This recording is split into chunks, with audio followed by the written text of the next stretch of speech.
My father stabbed me when I was 12 with With what? the steak knife, actually. You know better than that. How did you provoke your father? How are you bad? What? Why do you think I? What do you think I was? Oh man, I provoked him back. I've known you What for it 2 was- hours and 20 minutes now, and it's a good guess. Were you not talking into your microphone and he'd had enough? my uncle had just gotten out of prison. All right, Uh-huh.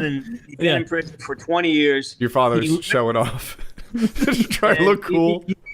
Remember Chester the Molester, the cartoon character? Sure. My uncle Bobby looked like Chester the Molester. I was like 12, and my father hadn't come to the house. I was like, and I was him and my father went out over the hill. We're in Massachusetts, so I went to New York City to buy some beer. They got drunk. They took the family car. Bobby comes back. I'm waiting to go to Little League practice. Uncle Bobby's in the car. He never hasn't driven in 20 years. Mm-hmm. Both drunk as shit. They smashed the car into a tree in front of our house. So now I'm not going to baseball practice, and I'm shitty about it. We're at dinner, and my Uncle Bobby had a stutter. He talked like, hey, Jim.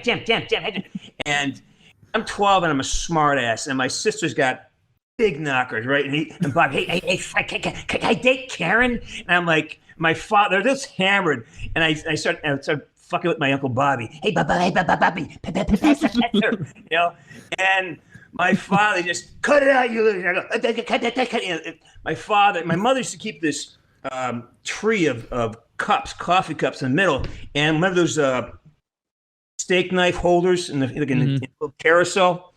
My father gets up, comes over the table, and he swipes at the cups, and I grab it and I fucking throw it at him.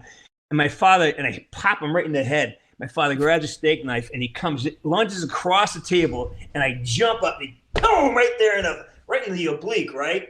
And the fucking thing is like wiggling, right? And I'm fucking pushing. I hit my father with a glass with a cup. And finally, Jesus Christ! I'm out of here. And that was I took off, man. I had a fort down by the river where I lived. Went there for 3 days, man. I wasn't hanging out talking to anybody. I just ran away. My takeaway from that story: you owe me an apology. I knew it was you. I knew you did something. The stutterer.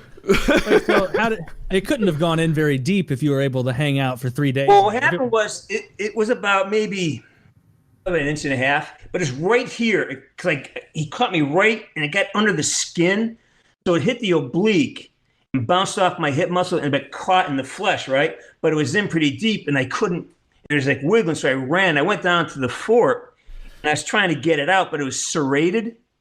So, and I was like, I kind of got it out, and I had like all kind of fishing gear, like fishing hooks and nylon wire. So I kind of like took it, and I took the hook, and I kind of knocked the barb off, and I kind of like 4 stitches in there. None of this happened. You're calling bullshit on this, Kyle? None of this happened. How old were you when you Rambo-style sewed your stomach together? Look at this. I'm from a rural place, right? Grew up in Rivers. I don't know what that's like at all.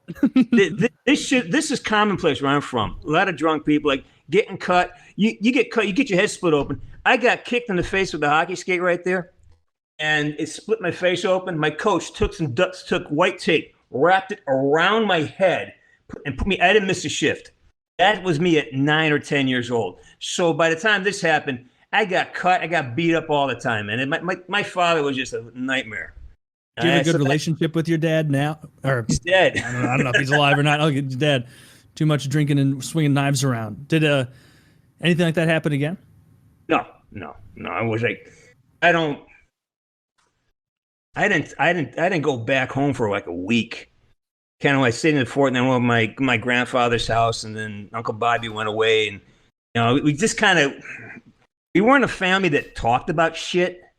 It's like I just kind of came home one day, and he's sitting there, he's always at work, and he's at the factory or at the bar or in jail or something. So I come home, I avoid him. I think I avoided him for like a month. Had my eye contact.